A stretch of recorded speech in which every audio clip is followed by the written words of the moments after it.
సమస్యతో బాధపడుతున్నారా? ఇప్పుడు లేజర్ చికిత్సతో ట్రీట్మెంట్ రేంజ్ హాస్పిటల్స్ లో శాశ్వత పరిష్కారం. ఇప్పుడే సంప్రదించండి. నమస్తే, వెల్కమ్ టు సుమన్ టీవీ. నేను మీ సాయి భైరి.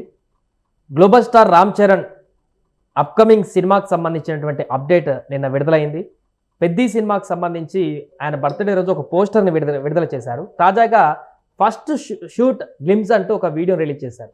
ఆ విడుదలైనటువంటి ఆ వీడియో తర్వాత ఒక్కసారిగా మామూలు హైప్ రాలేదు. ఎందుకంటే అందులో ఒక క్రీడాకారుడుగా ఆయన చేసినటువంటి స్టంట్స్ కానీ, అందులో ఉన్నటువంటి ఎక్స్ప్రెషన్స్ కానీ అవన్నీ కూడా రామ్ చరణ్ని డిఫరెంట్గా చూపించినటువంటి పరిస్థితి కనిపించింది. దీనికి సంబంధించి సోషల్ మీడియాలో విపరీతమైన చర్చ కొనసాగుతుంది. దీనికి సంబంధించి మనం మాట్లాడదాం. మనతో పాటు పొలిటికల్ అనలిస్ట్ చంద్ర శ్రీనివాస్ గారు ఉన్నారు. సార్ నమస్తే. నమస్కారం అండి. పెద్ది సినిమాలో రామ్ చరణ్ గారు అసలు గతంలో ఏ సినిమాలలో కనపడనటువంటి విధంగా ఒక కొత్త జోనర్లో కనిపిస్తున్నట్టుగా కనిపిస్తుంది. రంగస్థలంలో ఒక కొత్త నటుడిని చూసాం. మరలా అంతకు మించి దీంట్లో ఏదో డిఫరెంట్గా ఏదో అయితే ఉంది అనేటువంటి ఇండికేషన్ అయితే ఈ టీజర్తో వచ్చినట్టు అనిపిస్తుంది. ఏమంటారు? డెఫినెట్గా అండి. ఎప్పుడెప్పుడైనా ఎదురు చూస్తున్నారు. రంగస్థలంలో ఆయన నటన చూసి అద్భుతం అనుకున్నారు. తండ్రిని మించిన తనైన అనుకున్నాడు. దానికి మించి ఉత్తరాంధ్ర ఇదిలో బ్యాక్గ్రౌండ్లో ఈ సినిమా వస్తుంది. ఒక క్రికెట్ క్రీడాకారుడు కనపడ్డాడు. అక్కడ ఉన్న సంస్కృతిని ఉట్టిపడేట్టుగా ఆయన యాక్షన్ ఆ బ్యాట్ పట్టుకొని వచ్చి దానికి గజ్జి కట్టినట్టుగా ఉన్నది చూస్తే, ఆ డైలాగ్ కూడా సాయి గారు నేల మీద ఉన్నప్పుడే చేసేయాలి, మళ్ళీ పుడతామా ఏంటి, ఆ డైలాగ్ నెక్స్ట్ లెవెల్లో ఉంది. మెగా అభిమానులకి ఒక తీపి కబురు అనుకోవాలి. శ్రీరామయ్య నవమి రోజున నెక్స్ట్ అనౌన్స్ కూడా చేశాడు. ఎప్పుడు రిలీజ్ అవుతుందో, నెక్స్ట్ బర్త్డేకి March 27, 2026కి ఈ సినిమా రిలీజ్ అవుతుంది. 5 భాషల్లో, తెలుగు, తమిళ, హిందీ, మలయాళం, కన్నడలో ఈ పాన్ ఇండియా మూవీగా రిలీజ్ అవుతుంది. ఇది కమ్బ్యాక్ అనుకోవాలా. ఎందుకంటే ఒకప్పుడు బ్యాక్గ్రౌండ్ మ్యూజియం బీజీ చూశారు ఏఆర్ రెహమాన్ గారు, నెక్స్ట్ లెవెల్లో ఉంది. ఇంకోవైపు రత్నవేలు ఫోటోగ్రఫీ కావచ్చు. అంటే ఇక్కడ తారాగణం చూసుకుంటే కనుక సుకుమార్ దగ్గర విద్యాబుద్ధులు నేర్చుకొని ఉప్పెల్ లాంటి సినిమా తీసిన బుచ్చిబాబుకి ఇక నెక్స్ట్ లెవెల్గా RC16 అనే సినిమా తీసుకుంటున్నారు. పెద్ది అనే పేరు. ఈ టైటిల్తో పాటు ఒక రకమైన అది చూస్తే మనిషి ఫేస్లో చూసి ఒక విధ్వంసం క్రియేట్ చేసినట్టుగా కనపడుతుంది.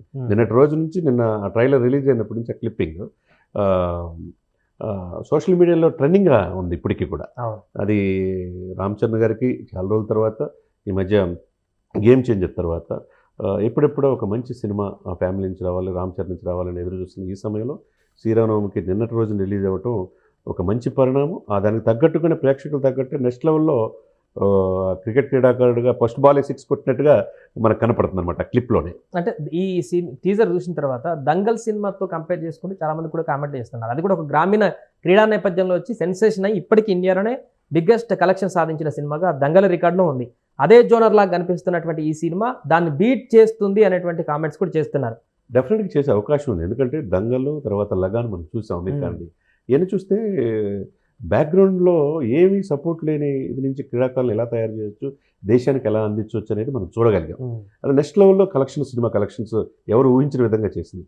మరొక తెలుగు సినిమాకి మనం మొత్తం ప్రపంచం అంతా యావత్తు చూస్తే ఈ సమయంలో ఉత్తరాంధ్ర మండలికలో ఉత్తరాంధ్ర నుంచి వచ్చిన ఒక క్రీడాకారుడుగా క్రికెట్ పట్టుకొని ఆయన చూస్తే దాని వెనక చాలా స్టోరీ ఉన్నట్టుగా కనపడుతుంది. అంటే మొత్తం స్టోరీ రివీల్ చేయలేరు కానీ రంగస్థలంలో మనం చూసామండి. ఇప్పుడు మగధీరలో ఆయన చూసాం, ఆయన action next level settle performance చూసాం. ట్రిబుల్-ఆర్లో ఆయన కంటి చూపుతో ఆ యాక్షన్ రాజమౌళి రాపట్టారు. ఆస్కార్ రేంజ్కి ఎదిగాడు. మీరు అన్నట్టు గ్లోబల్ స్టార్కి ఎదిగారు. ఇప్పుడు రంగస్థలంలో ఆ నటన ఆ రోజు ఎందుకు ఉత్తమ నటుడు రాలేదా అని చెప్పి చాలామంది అనుకున్నారు. ఆ దిశగా మరి ఎందుకు వెళ్ళలేదని. ఇప్పుడు మైత్రి మూవీ మేకర్స్ వాళ్ళు ఖర్చు కనకడకుండా తీస్తున్నారు. ఏఆర్ రెహమాన్ గారు నెక్స్ట్ లెవెల్ బ్యాక్గ్రౌండ్ మ్యూజిక్ ఉంది. దీంట్లో ఫోటోగ్రఫీలో కూడా రత్నవేలు గారు నెక్స్ట్ లెవెల్ ఆనాటి నేటివిటీని తగ్గట్టుగానే క్లియర్గా మనకు చూపిస్తున్నారు. ఇవన్నీ చూసుకుంటే ఈ సినిమాకి తారాగణం మొత్తం చాలా బ్యూటిఫుల్గా ఉంది. నెక్స్ట్ లెవెల్గా ఈ సినిమా ముందుకు తీసుకెళ్తారు. అభిమానుల్ని అలరించే విషయంలో 100% సక్సెస్గానే మనం దీన్ని ఈ క్లిప్ని బట్టి మనం అర్థం చేసుకోవచ్చు. అంటే మొన్న వచ్చిన సినిమా కొంతమంది నెగిటివిటీ స్ప్రెడ్ చేయడం కారణంగా, కొంతమంది కుట్ర చేయడం కారణంగా కొంత దెబ్బతిన్నట్టుగా అనిపించింది. బట్ ఈ సినిమాకు ఎవరు ఎలాంటి కుట్రలు చేసినా, ఎవరెంత నెగిటివ్ స్ప్రెడ్ చేసినా కూడా ఆపలేరు అనేటువంటి సంకేతాలని చెప్పొచ్చు. డెఫినెట్గా ఆ పప్పులే ఉండకు. ఒక సినిమాకి ఏదో పని చేసేద్దేమో కానీ వాళ్ళు నిజంగా మంచి సినిమా అని గేమ్ చేంజర్ని చంపేశారు కొంతమంది కావాలని దాని మీద కుట్ర చేసి. అది మంచి సినిమా ప్రజలు తీసుకునే వాళ్ళు తీసుకున్నారు. సరే, ఈ సిచ్యువేషన్లో కొద్దిగా డిసప్పాయింట్గా ఉన్న అభిమానులకి, మెగా అభిమానులకి ఆయన చూసిన యాక్షన్ని, చిరంజీవి గారిని చూస్తే తండ్రికి తగ్గ తనయుడిగా ఆయన ఆహభావాల విషయంలో కావచ్చు, ఎక్కడ చూస్తే మన రంగస్థలంలో చూసాం ఆ నటన మనకి చూస్తే వాళ్ళ అన్నకి చనిపోయేటప్పుడు తన తీరు చూస్తే, ఆ నటించిన తీరు చూస్తే నెక్స్ట్ లెవెల్ ఇటువంటి ఇంత నటన తనలో ఉందా అని చెప్పేసి ఆ నటనే ఆ రోజున రాబట్టారు సుకుమార్ గారు మనం చూస్తే. తర్వాత ఇప్పుడు ఉప్పెనలో సినిమా చూసి నెక్స్ట్ లెవెల్ అవార్డు పొందిన బుచ్చిబాబు కూడా ఈ సినిమా నెక్స్ట్ లెవెల్లో ఉంటుందని చెప్పి మొదటి నుంచి చెప్తున్నాడు. ఈ టైటిల్ చూస్తేనే మనకు అర్థమవుతుంది.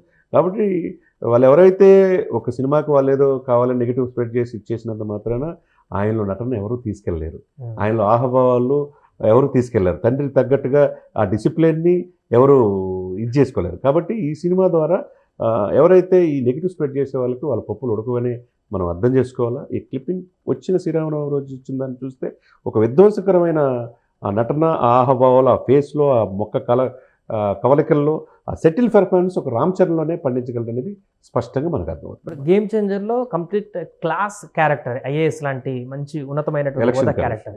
ఇది చూస్తేనో పక్కా మాస్ విలేజ్ ఓరియంటెడ్లో మాస్ క్యారెక్టర్ అని చెప్పొచ్చు. ఇంకా గెటప్ కానీ ఆయన యాటిట్యూడ్ కానీ చూపిస్తే పూర్తిగా డిఫరెంట్ వేరియేషన్ రెండు క్యారెక్టర్ల మధ్య.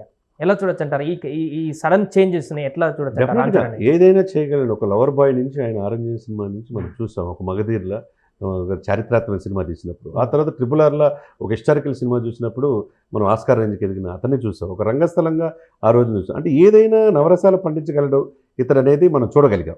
అతనిలో చాలామంది ఇంటర్నేషనల్ మీడియాలో కూడా అతను మాట్లాడేటప్పుడు సెటిల్ పర్ఫార్మెన్స్ ఆ కళ్ళల్లో చూపిస్తాడు రామ్ చరణ్ అన్నారు. అది ఆయనకి ప్లస్.